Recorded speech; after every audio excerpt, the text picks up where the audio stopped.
everybody. A warm welcome to all of you. Am I audible? Yes, yes, you are, Shifa. Okay, ma'am. In today's corporate world, understanding investigations, compliance, and white collar defense is no longer optional, it is essential. I am Shifa Sheikh and I will be your host for today's session. Thank you so much for taking time out to join us for this exciting and insightful webinar on breaking into white collar crime investigations, compliance, and defense skill strategy and career roadmap. This is highly relevant and rapidly growing field of law, especially for law students, young professionals interested in corporate law, investigations, compliance, regulatory practice, and white collar defense. Today's session is organized by Law Jurist, a legal education company focused on practical legal learning and career-oriented opportunities. We are also proud to collaborate with DraftMate AI, an AI-powered legal assistant designed to support in legal drafting research and understanding legal concepts in more efficient way. Just to give everyone a quick overview of today's topic, white collar investigations and compliance have become increasingly important in today's corporate world. From fraud and bribery investigations to corporate governance and regulatory compliance, this field offers exciting opportunities for aspiring legal professionals. Today's session will also we will it will help us understand the skills, strategies, and career roadmap required to build a career in this evolving area of law. Now, it is my pleasure to introduce our esteemed speaker for today, Ms. Tanya Ganguly. Ms. Tanya Ganguly is the founder of TG Law Offices and a well-recognized practitioner in white-collar crime investigations, compliance, and corporate governance. She advises multinational corporations, boards, founders on matters involving fraud, bribery, financial misconduct, internal investigations, and regulatory compliance. Her expertise has been recognized by Lexology, Who's Who Legal, and the Legal 500. She regularly speaks on corporate governance, investigations, and business ethics. We truly are honored to have her with us today. Before we begin, a few quick instructions. Feel free to drop any of your questions or inquiries in the chat box during the session. A Q&A session will be held during the end, and kindly fill out the attendance form shared in the chat to receive your participation certificate. Now, without any further delay, ma'am, the screen is yours.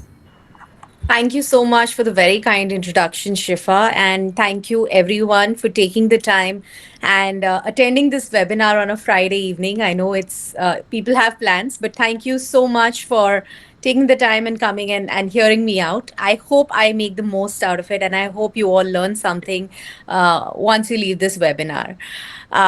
When the team reached out to me and, asked me to conduct this webinar, I was just dabbling about what exactly can I tell you guys that will truly be relevant and something that you can't really read from the statute, right? Because that's something that you can always go and read the law. But I think my idea today would be to help you just share what I did in my law school. How did I stumble upon this profession and the journey that's transpired up until now. I hope that really helps you in making a decision, and I hope a lot of you from this webinar end up coming in turning with similar teams in white collar space and end up becoming practitioners in this space in the near future as well. So I think without further ado, I think we can kickstart the session. So the first thing I think is when someone talks about white collar crime, white collar investigations, people often think that this is about statutes, it's about spreadsheets. But I think in my experience, in my professional experience, what I have seen is that it's more about people. It's about sophisticated, well educated, well read people, some of them having passed out from one of the some of the best colleges in the world, making decisions, making bad decisions, or sometimes looking the other way, not doing what they're supposed to do as part of their roles and responsibilities, and just sometimes people who did the right thing at a very, very high cost. Let's say, for instance, a whistleblower who probably raised a complaint, keeping his life at risk, but in order to ensure greater good, in order to ensure that things can be resolved in his workplace, has decided to raise it and an allegation and a complaint. So we see all these kind of different kinds of issues that keep emanating, and the kind of issues that we investigate as part of our profession.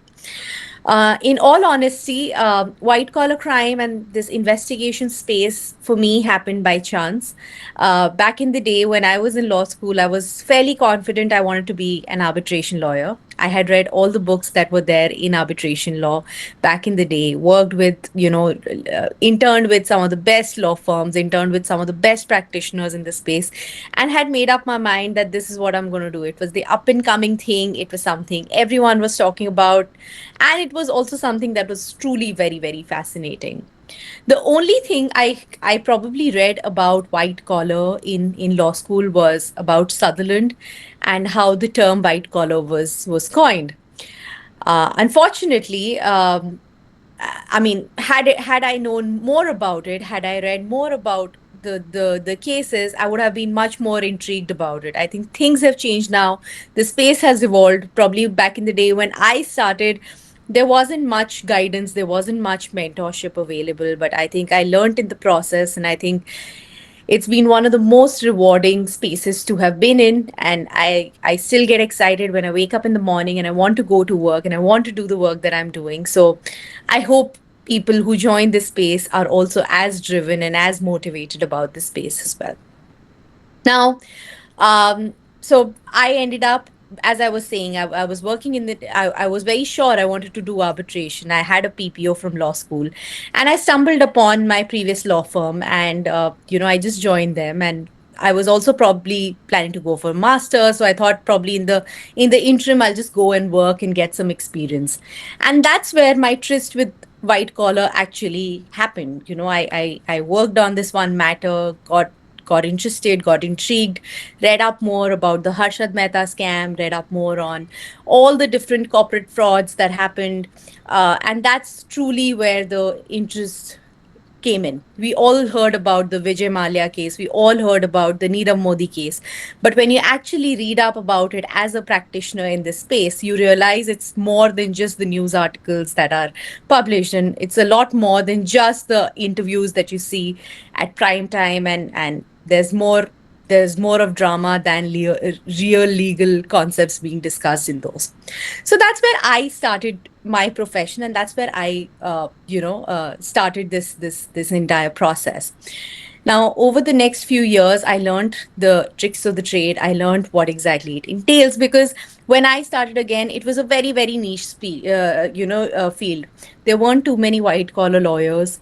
A lot of people who were trying to get into this space were litigation practitioners, corporate lawyers who just wanted to give it a try, and see what is there. So we were practically, the early people who started working in this space and were specialists, super specialists in investigation, so to say. So, what exactly did we do, right? Like, I think that's a question, that's a natural question that comes into a lot of people's minds, that what exactly do we truly do? What is an internal investigation? What is governance investigations?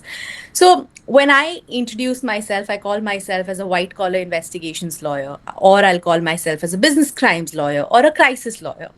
Now, what that entails is that I help companies and CXOs, founders, to set up shop in India in case, let's say, it's a foreign company, it's a multinational company which does not have operations in India. I first and foremost help them in setting up shop in India in a compliant manner.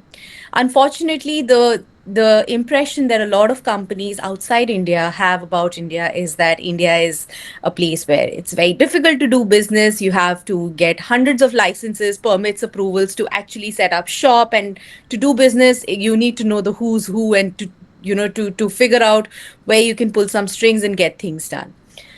My job is to you know s- smash that kind of a thought that exists, and basically to help companies in setting up shop in India, setting up adequate and proper governance frameworks in their companies, compliance frameworks in their companies, which will stand the test of time, which will essentially, in case a crisis happens, and in case an enforcement looks into the compliance and governance policies, they can't see any flaws in that.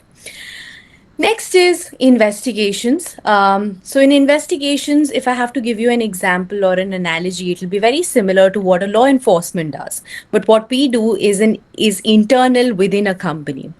Now, how do internal investigations come into play? An internal investigation may come into play through a whistleblower complaint.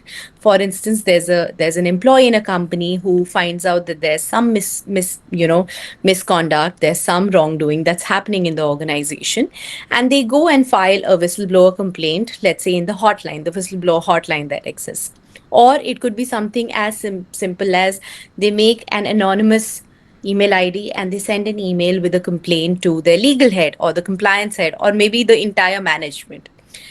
Now, when the management or the relevant stakeholder gets this whistleblower complaint, the first step would ideally be to see if it's a malicious complaint or if there's some merit to the overall complaint. It's a very high level test just to ensure that, let's say, the parties mentioned actually exist in the organization. The the sites that are mentioned, are these actually sites wherein the company functions, etc. Those kind of preliminary assessments are undertaken. Thereafter, a law firm like mine or similar practitioners across the country might be called in to conduct an internal investigation. Now, external parties and external lawyers are generally called in to basically ensure that there is privilege maintained and the entire investigation is conducted in a privileged and confidential manner. And privilege, as you would read after this webinar, if you go back home and read what exactly privilege does, privilege helps you in creating a defense that you can use in case things go down south, in case you have to defend the company in front of law enforcement, courts, etc. Now, that's investigations. Now, in an investigation, we will look at the complaint. We will basically see what the allegation is. We will collect evidence. This could be documentary evidence. This could be policies, procedures, email review. So we might want to image certain people's email inboxes, see what's coming in, see if there are references to, let's say it's a bribery investigation. So we'll try to investigate and run certain search terms on the inboxes to see if there are discussions of bribery, misconduct, kickbacks, etc. Now, interestingly, when a bribery investigation happens, the keywords that you use would not only be bribe. A bribe may be called by several different terms, and in my stint, I have seen bribes being referred to as magazines, as newspapers, as box of oranges, box of mangoes, saris, some of the most bizarre terms that you can find, and you'll find those kind of terms being used as euphemisms for bribe. So that's something that we will investigate. We'll see what kind of discussions are happening, who are the people that these discussions are happening with, whether there's a third party involved, whether there's a government interaction involved, what is the government interaction all about. We also investigate and we look into other forms of data, other forms of evidence. Then we also have interviews that are conducted with witnesses as well as the accused and the whistleblower in case they would like to have a conversation, because I think with the whistleblower protection and everything that needs to be accorded to them, you can't force a whistleblower to come in you know uh, disclose their identity and thereafter also discuss more than they have already shared. So it's all about how comfortable the whistleblower is to share what they've shared. After looking at the entire gamut of evidence that's available, you thereafter assess the evidence, look at the overall allegations, see to what extent this is getting captured, whether the allegations are getting substantiated, unsubstantiated, they are inconclusive. Depending on that, you thereafter close your investigation. Now, once the investigation is closed, you submit your report to the management, to whoever's mandated you to conduct this investigation, and thereafter steps are taken to assess whether a disclosure needs to be made to the stock exchanges if it's a publicly listed company, in case you need to make any disclosures to your auditors or any other relevant disclosures that are to be made. In case, again, things go down south, you may also want to assess whether there are any criminal law ramifications that you need to be careful of. So, There could be a defense, there could be a litigation that follows an investigation, and you also then need to prepare for what happens in the litigation thereafter. So that's broadly the kind of work that we do. It's very, very exciting. And especially in today's day and age, I think new technologies coming up, new kinds of allegations are coming up, new kinds of misconduct are coming up. So it's an evolving space, but every day you'll be looking at a new side of an investigation if you're part of this space. I do see some questions. Just wanted to ask the team if we should be taking it right now or should we take it at the end? Ma'am, it's totally upon you. If you want to take the questions right now, you can, or at the end of the session, you can address them. Sure, sure. I think we can take some of the questions and thereafter I'll move to the next space or the next category of discussion that I wanted to get into. So I think the first question was, I think the first initial couple of questions are on attendance form. So I think the team will look into it. How can law students and young lawyers break into the field of white collar crime and investigations? So I think that's part of my second part of my discussion, wherein what can students do to gain expertise? As you note that the investigation space is super confidential, and the kind of stakes involved and the confidentiality requirements involved will, in a manner not help interns who come in. They won't be able to do as much work in an investigation as you'd like to get exposure on. For instance, let's say a litigation matter or some other matter which is more public facing, you might get a lot more insight and you might get to work a lot more closely in those kind of matters as compared to an internal investigation, which is super confidential. So you might not be able to contribute directly in that. However, what you can do is, as part of these kind of investigations, you get a lot of research based tasks, which will help you understand, while not directly what the facts are, but you'll be able to understand what are the kind of issues that we are looking into. You'll also be able to understand what are the kind of what are the different areas of law. For instance, if we are looking at a Prevention of Corruption Act, the FCPA, the PMLA, you'll be able to get a broader sense of these kind of aspects and what are the relevant clauses under those. Other than that, I think read. There are some fantastic books in this space. I think I can share a reading list with all of you if you might be interested. There's so much data available out in the open that you just read about these case studies, you read about these case laws, you read about the more interesting cases. For instance, the Vijay Mallya case, the Nirav Modi case, the Satyam scandal that happened. You read about the Sahara case that happened. You read about Harshad Mehta's case. These will be able to get you some context and some insight as to what exactly went wrong and how exactly these allegations surfaced and what exactly went through in the entire space of the matter that happened. Next is, of course, be aware.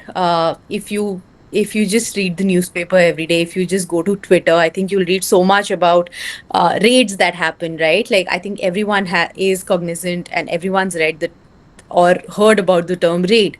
One interesting thing that we also do for our clients is dawn raid preparedness compliance trainings for our clients, in which we try to explain and to train our clients as to what are the things you shouldn't be doing in case a raid happens in your premises. Things like don't tamper with evidence. Things like, there's a certain way in which you should be answering. There's a certain way you shouldn't be getting violent. Things that we see practically happening as part of raid procedures, and we would like our clients to be adequately prepared for it. So those kind of trainings are things that we help clients in. So it's very important for you all to read about what are the different aspects that are involved in it, so that you can prepare yourself better in those aspects as well. Next is, of course, you can publish. You can always publish with your faculty members. You can publish with a practitioner in this field. I think even lawyers like us, all of us in this space, we'd love to mentor and guide students to help write better and to publish more in this space, which is thought leadership, which is something that's practical guidance. So I think a lot of us would be super happy to assist and mentor students who are actually interested in publishing something. And other than that, I think just by being aware of what's happening, I think you get a sense of it. Intern with as many similar practitioners, get a sense of what happens in the internal investigation space, but also get a sense of what happens in the defense side of it, because white collar also has a defense side that's there. So get a sense of both of these sides of how the space operates, and probably you'll find your liking in either of them. Yeah, that's, I think, precisely what you can do to get a sense of what happens in this practice area. Is the flow correct? What does? Ma'am, do you mind if I read Sure, the questions for sure, you? that'll be great. Yeah. Yeah.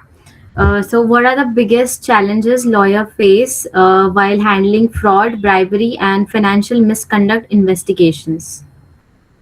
From a lawyer's side or a client side? From the lawyer's point of view. I think one of the biggest challenges that you feel are going to be the emotional burden a lot of times when you're dealing with a client, right? Because a lot of times when an investigation happens and an interview is happening, a lot of people might confide in you. They might tell you a certain thing that they did, or a certain misconduct that they were part of, or a certain payment of bribe that they made. And then they'll also tell you that this happened because their boss, their super boss told them to do it, and they did not have a way out. And now this guy, let's say, is 50 years old. He's almost at the verge of his retirement, and now I have to take a decision as to what is the kind of recommendation that we give to the client to ensure that this kind of misconduct is not done, but also balancing out the overall circumstances that are at play. That is something that gets tough. A lot of times the decisions that you take are practically going to play out someone else's entire professional fate. So you have to be very cognizant of what is the evidence that you're looking at. You should be curious enough. You should be inquisitive enough to dig deep into the matters, and to dig deep into the kind of evidence that you're seeing, and also look at who approved certain documents, who's the one who's sanctioning the misconduct, and look at the entire gamut of the flow of the transaction, or the flow of the misconduct that happens, to figure out who's done wrong and what is the gravity of misconduct, and then give a recommendation thereafter. So I think those are some of the critical and highest level challenges that I have personally faced in my space. Okay, ma'am.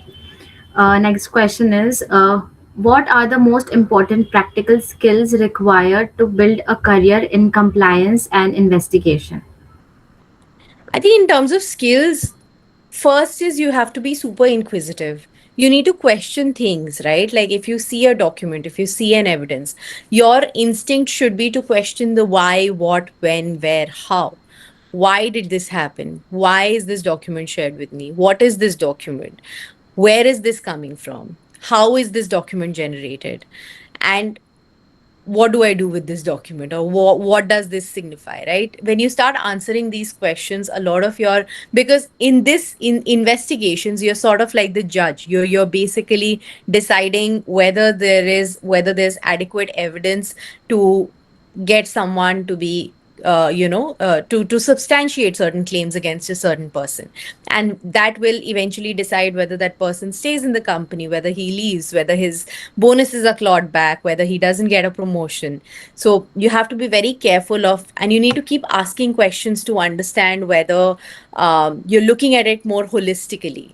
Second is read as much as possible. I know in today's digital age, I think everyone wants to use AI and get ahead of time, which I completely understand. And using tech to your advantage is definitely important, because you don't want to be that person who's left behind, writing letters when everyone else has moved digital.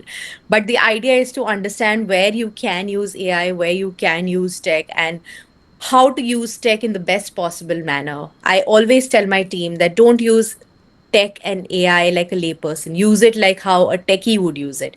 Use it like a specialist, and it can really help you in getting your A game on. But if used wrongly, it can just be detrimental to your entire professional career. So that is important. Thirdly, I think it's important to be able to communicate properly, right? Like, because when you're interviewing someone, for instance, you need to be very clear about what is it that you're asking. You need to be very clear about you not insinuating something that the person is not saying, and you should be able to be a good listener as well, so that the person who's saying something in an investigation interview is not taken wrongly, like his testimony is not taken wrongly. So those things are very important. Rest, I think you should be a fast learner. You should be eager to pick up whatever tasks come your way, and anything and everything, anything and all of these tasks will in some way or the other teach you some or the other skills that you require as an investigator. So I think those are some of the few points on this. Okay, ma'am. Thank you. Uh, what is the scope of litigation practice in white collar crimes, and do you represent clients in courts? Yes, definitely. So, as I mentioned, the three pillars of my practice is compliance, investigations, defense. Compliance is more preventive, more being proactive, ensuring that there are enough safeguards in place for a company to begin with. Investigations happen when things might go wrong internally and certain loopholes or certain misconduct is alleged in the company. In case these loopholes or these misconduct is substantiated, there are matters which may go to litigation. Now in litigation you can have, you could have been representing your clients in the courts, or it could be representing your clients in front of enforcement bodies, for instance representing them in front of ED, CBI, SFIO, income tax. Depending on what kind of offense or what kind of misconduct is alleged to them, you have a chance of representing them in these matters and getting them a favorable order in such cases. Okay, ma'am. Next question is, what opportunities do you see emerging in the field of investigations, compliance, and corporate defense over the next decade? I think the space is just, it's just starting to boom, not just in India but internationally, globally, and there is a lot of opportunity. You can work with in-house counsels in this space as ethics and compliance lawyers. You can work in law firms wherein there are specific teams which do this day and night as their bread and butter. You can work with enforcement bodies because enforcement bodies also hire a lot of lawyers as part of their job profile. You can work with, of course, you can work in the litigation side of it as well, wherein you represent your clients in front of the courts or with the enforcement bodies again.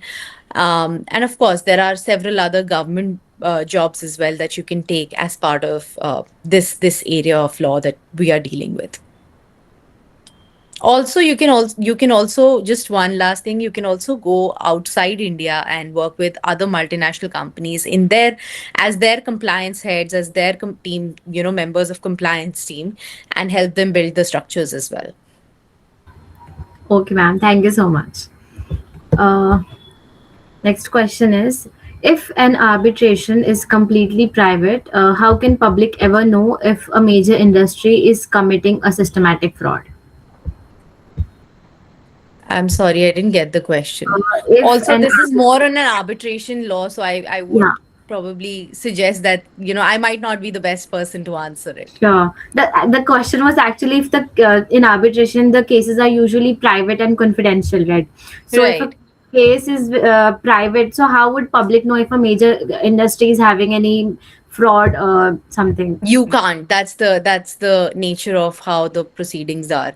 Um, but if it's a criminal law violation, you can always have, you can't arbitrate a criminal law violation like a bribery or a fraud or something like that. So it will go to courts in that sense. Okay, It ma'am. always has that kind of an exposure, so to say. Okay. And what qualities do top law firms and corporations look for while hiring for investigations and compliance team? Well, I think some of them I already mentioned: inquisitiveness, people who are willing to, read more. I think attention to detail is super important. And that's something I'm saying because the nature of the job is such that you need to have an attention to detail. For instance, we had one of our investigations wherein we were given 20 different invoices by the vendor. Now, our job was to assess whether these invoices are right, whether they are correct, whether they are accurate, so on and so forth. Now, on the face of it, all the invoices looked the same. They were very beautifully curated, and there could be no flaws that could be found on the face of it until we found the reference numbers and all of them, even though we had asked for a certain bunch of data sampled. The reference numbers were chronological, like it was 001, 002, 003, 004, so on and so forth. And when we asked them for more of invoices for certain thing, they followed the same chronological order. Then we saw that you also might see a lot of fraudulent invoices wherein things are photoshopped. With AI, I think it's super interesting to find forged documents because they look almost as real, like, and it's very difficult for human eye to catch in most cases. So how do you catch these kind of anomalies? How do you catch these kind of errors? In most cases that I've seen, you will find some identifier or the other to essentially figure out that there's some anomaly, there's some audit trail issue, there will be some slight error in the font or the font size or the font color in the signature. But it's all about having that attention to detail to catch that. You will not have a playbook to go by. As internal investigate as people practicing the space, you can't have a straitjacket formula for uncovering fraud or uncovering misconduct. It is about thinking out of the box. When I think, and my colleagues in this space would agree as well, when we are hiring in this space, we are not looking for straight A's. It doesn't matter as long as you're able to think out of the box, think about what are the things that could go wrong, preempt the kind of misconduct, and think like a criminal. What would a criminal do in certain cases?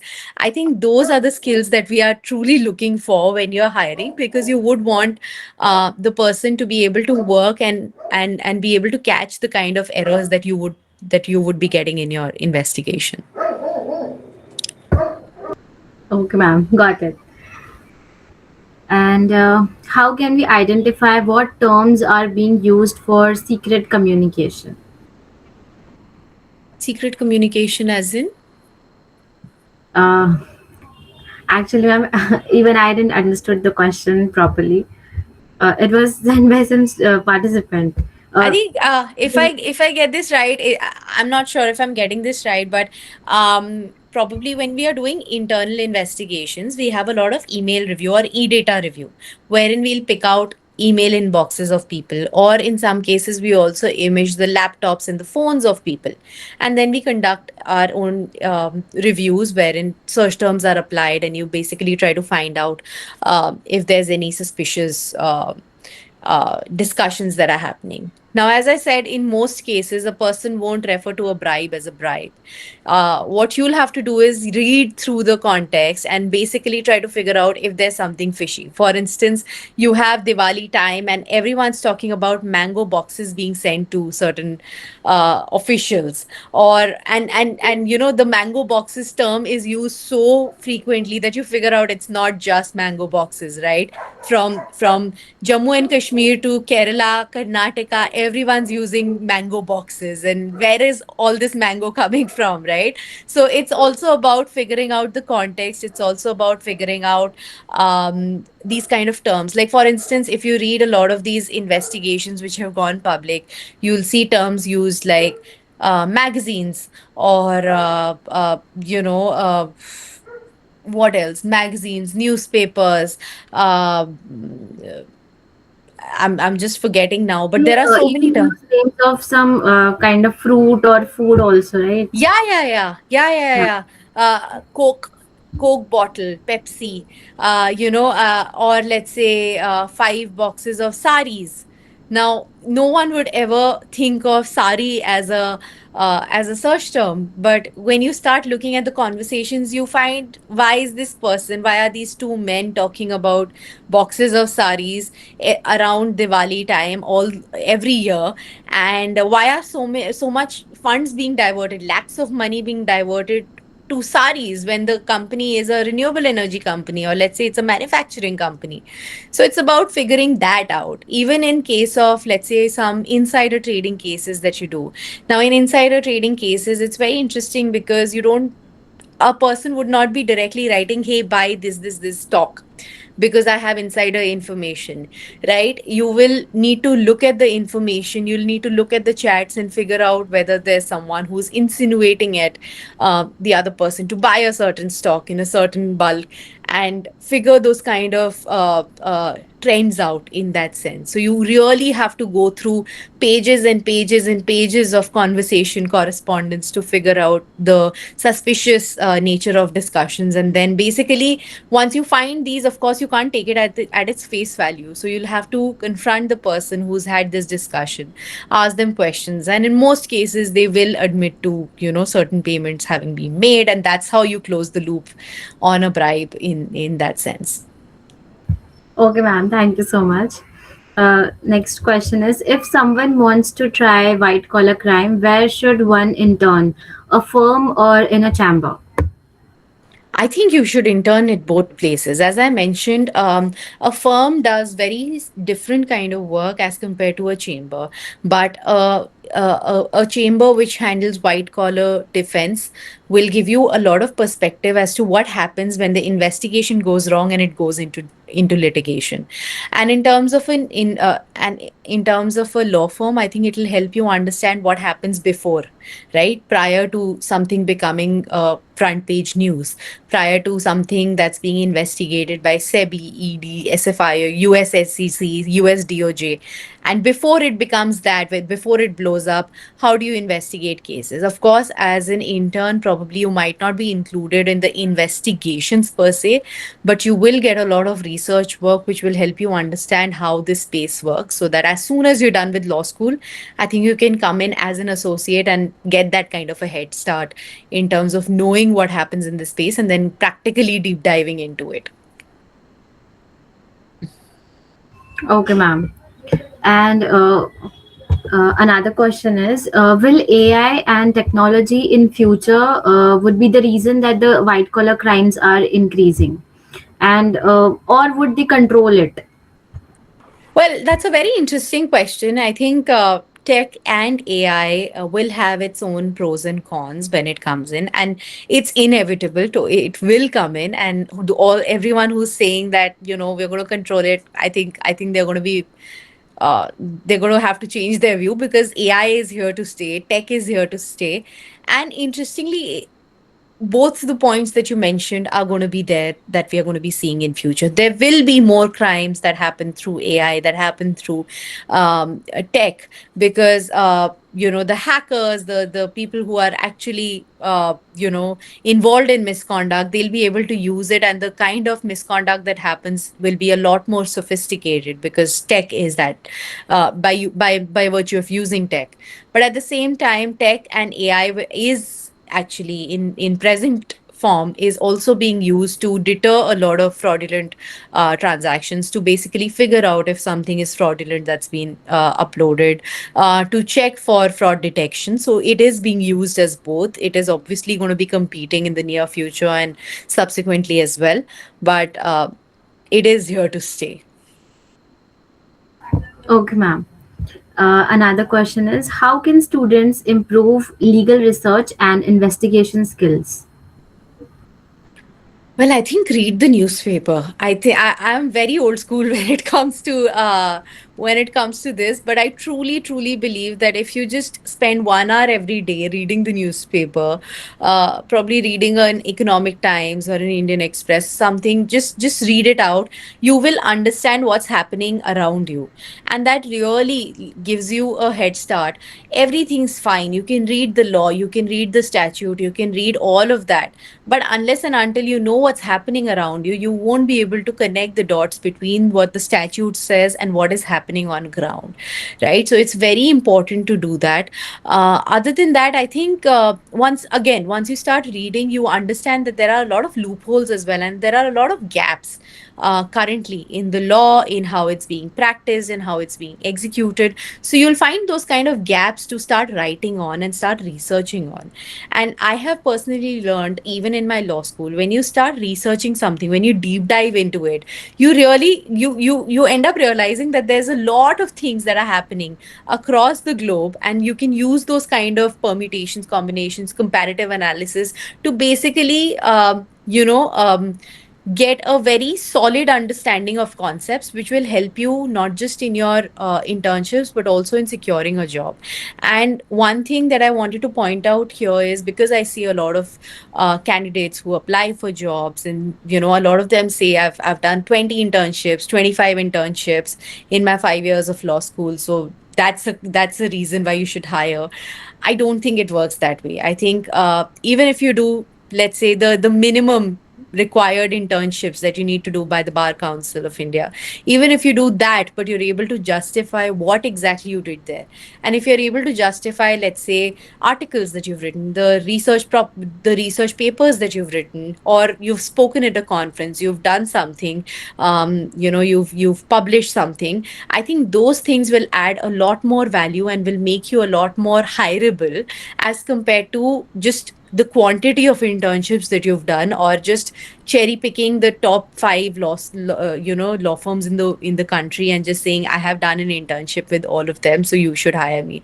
It doesn't unfortunately work like that, because as long as you can't just like if you can't justify what you've done there, it's of no value to the person hiring you, because then your concepts aren't clear. And I don't think that internships are also the whole and sole uh, uh, uh, criteria for getting hired. I think everyone has diverse ideas, a diverse set of interests, and you should do something that you truly like. If you like writing, you write research papers, you write articles, you write on Twitter for all that I care. So, but you write more.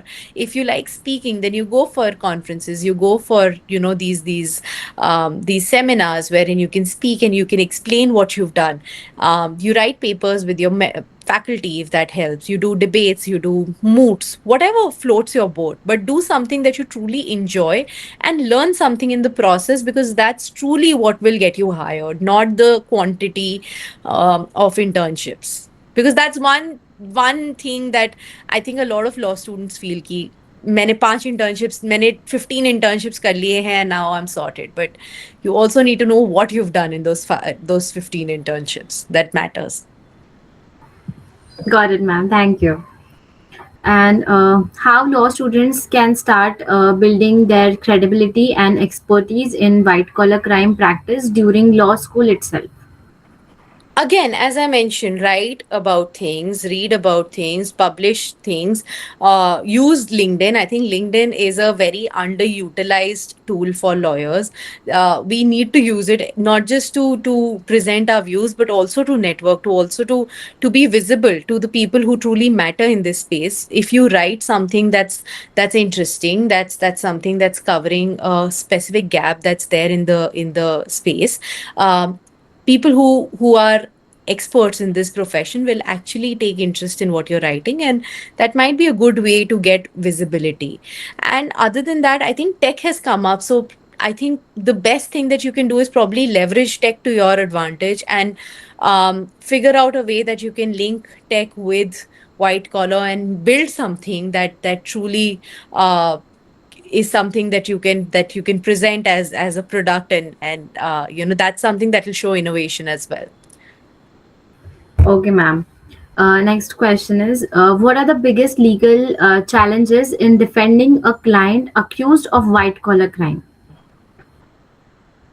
I think there's nothing specific to white collar per se. It's the same as defending any other client. You have to ensure that your client is honest to you, because you don't want to be stuck in a situation wherein you have presented certain arguments and next day the client comes to you and says, ki, hey, this is not precisely what happened and I would like to make some changes. So that's something that you would want to be cognizant of. You would want to not lie on oath. So you would want to present your facts of course, to the best of your ability and to the best of to present your side of the matter in the best possible way, but at the same time not lie about facts or about what's transpired in the entire matter.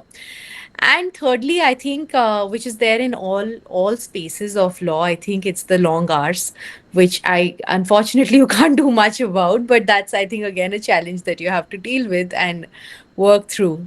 Yeah. Okay, ma'am.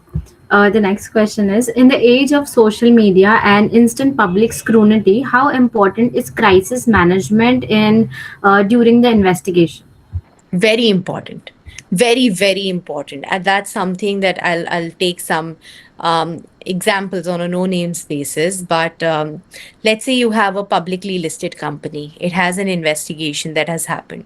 Now the whistleblower decides to go all over Twitter and write about his problems and everything that has transpired, and goes to LinkedIn, finds out the head of all the heads in the or the senior management in the company, and writes to them, and the share price starts dropping.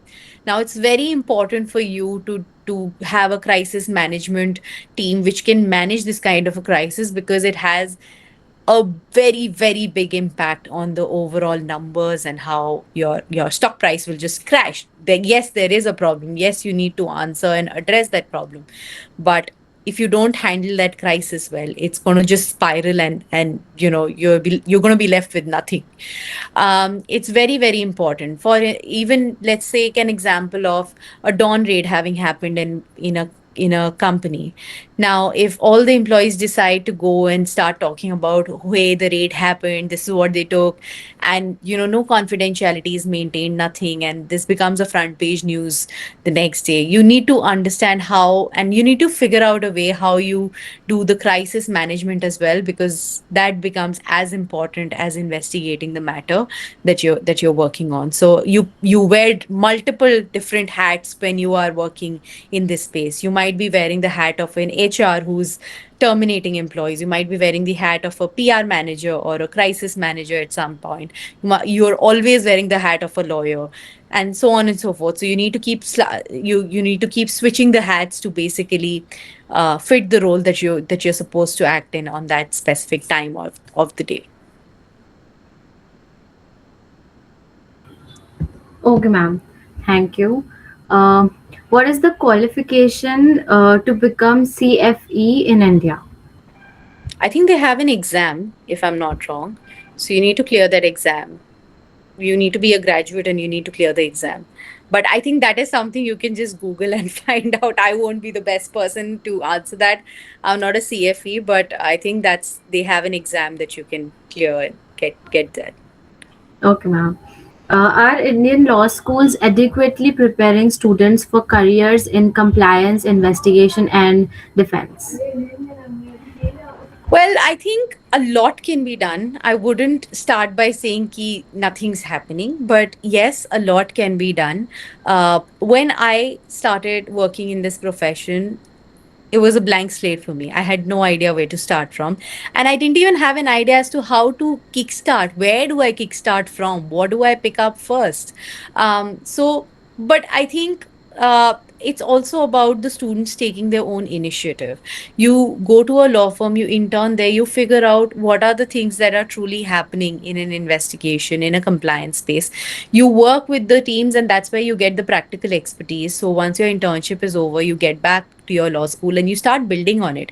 You start writing something, you start researching on something, you build on it. But I think, if you ask me truly from the perspective of whether law schools are doing enough, I don't think so, because when students actually come in and join this space, it's a completely new space. Like, for instance, in corporate law, you'll have an entire semester where they'll teach you about Companies Act and what happens, what goes wrong, stuff like that. You have a tax law subject in law school wherein they'll teach you everything about tax laws. But unfortunately, white collar investigations, compliance, these are more areas which are just up and coming. So a lot needs to be done. A lot of guidance needs to be provided so that students can be more equipped to handle matters that are coming in. Okay, ma'am. Thank you. The next question is with law firms and consulting firms like Big Four increasingly working on fraud investigations, forensic reviews, and compliance matters, the field today seems to require both legal and analytical skills. So, a lot of this work involves handling large volumes of financial and digital data, often using tools like Excel or data analytics performs. So, however, student law students are not usually formally trained in these technical skills. So, what skills would you recommend law students to develop to prepare for this field, particularly in terms of financial literacy, data handling, or analytical tools? Well, I think that's an excellent question. Specifically, if you're looking at our space, you should have some level of understanding of accountancy. It just helps you get a head start because if you don't know what the debit and credit is, you'll not be able to read the statements properly. You'll not be able to understand where exactly money is coming from, where is it going, how does a P&L function, how does a balance sheet function. You don't need to be an expert accountant or a CA level of expertise, but you need to have the basic understanding to know how funds are coming in, how funds are being siphoned off. If someone gives you a balance sheet or a profit and loss account or the annual statements, you should be able to read it and make a fair conclusion as to what is happening. You should also be able to read an invoice and be like, okay, what are the things that are missing in this invoice? Is the billing entity provided? Is the billing address provided? Is the shipping address provided? What are the essential elements that need to be there? So that is super important. An understanding of accountancy always helps, and it's not something that'll require you years of practice to understand. Even if you take a short course, I think it'll help you understand the basics of it, which should be good for you to kickstart your work on. Other than that, yes, Excel is something that we use a lot, so definitely getting some level of proficiency in how Excel is used, how formulas are used, helps you a lot because there's heaps of data that's shared with you and you have to sift through it and figure out what is the relevant data out of that. You always, or in most cases, you will be working with Big Fours, you will be supervising the forensic audits, but you also need to know what's right and distinguish what's right and wrong to be able to correct the team that you're going to be supervising. So it's very important to get a fair sense of that. And of course, as I mentioned, get an attention to detail because that always helps in figuring out the anomalies in all these Excel workbooks that will be sent. Thank you so much, ma'am. Can ESG compliance and corporate ethics become major areas of investigations in the future? It actually has already become a huge area. So ESG is something that we are seeing um, being the buzzword since the past few years. But ESG in its truest form has been there since eternity. Not eternity, but like since many, many, many years. You had the labor laws, you had the Environment Protection Act, you had the environmental laws, you had corporate laws. So, in some way or the other, you did have something on ESG even previously. It's just that the term is being used as a fancy term in the last few years. But overall, it's been there since a very long time in the country. But yes, the compliances for ESG, has definitely increased in the last few years. Thank you, ma'am. Another question. What roles does data analytics and forensic technology now play in internal investigations? Well, I think the maximum amount of overlap would be in terms of how email review, data review is being done. So all the evidence that you collect, you have to review it, right? And years back, it used to be data rooms, right, where there would be one room which would be filled with files and documents, and you have to sit there for days and weeks to just sift out and do the due diligence and figure out what's wrong. Now you have a lot of digital data that's available, and I think a lot of tools that we are using are Relativity, Intella, and a bunch of others, which basically help you in doing investigations in a more efficient manner. And we also have some up and coming CRMs, which are dashboards, which are basically basically helping manage the entire investigation in one place itself. So those are some of the tools that we generally use. But other than that, I think we have excels that are always there when you're working with investigators. You have I think Excel workbooks are our favorite, so that's something that you need to get proficient with, definitely. Okay, thank you so much, ma'am. Do you think India's current compliance and anti corruption framework is strong enough to deal with the modern corporate frauds and like same crimes? Right. Again, a very interesting question. I think laws are made with the intent to be strong enough in any scenario in any country across the world. I think there is a lot of enforcement that's happening, definitely a lot of steps that are being taken in terms of compliance, but that said, you can't ever have a perfect law, so it always needs to keep evolving. It needs to keep evolving, keeping in mind the how the society is evolving, right? Which is why now, since we have a lot of tech influx in our lives, we need to ensure that your law is also robust enough, and it's evolving at the same speed as everything else around you. So it's very, very important that laws are updated as per what's happening.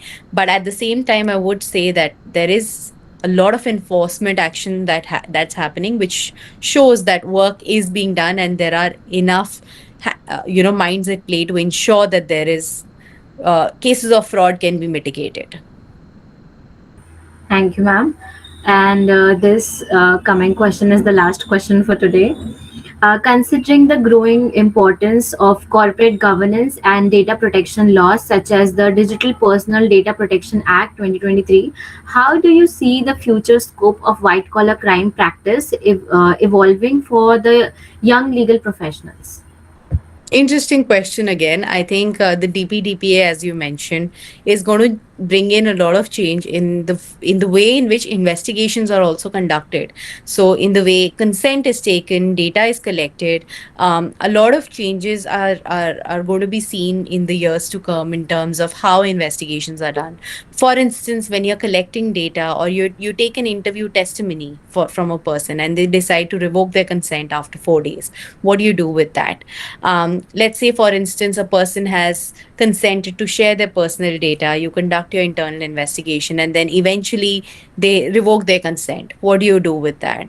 So, a lot of these very interesting laws are coming into place, and it's only in the next few months and years that we'll see actually the practical ground level uh, impact that it'll have. We also have the new labor codes that are now being talked about everywhere, and those will also have an impact as to how and the kind of investigations that will be conducted in the years to come, and how these will be conducted, and what are the issues that are going to be faced. So it's very important again to read these laws in addition to conducting an investigation, to know how these will interplay with each other. Okay, ma'am. Thank you so much. That is it.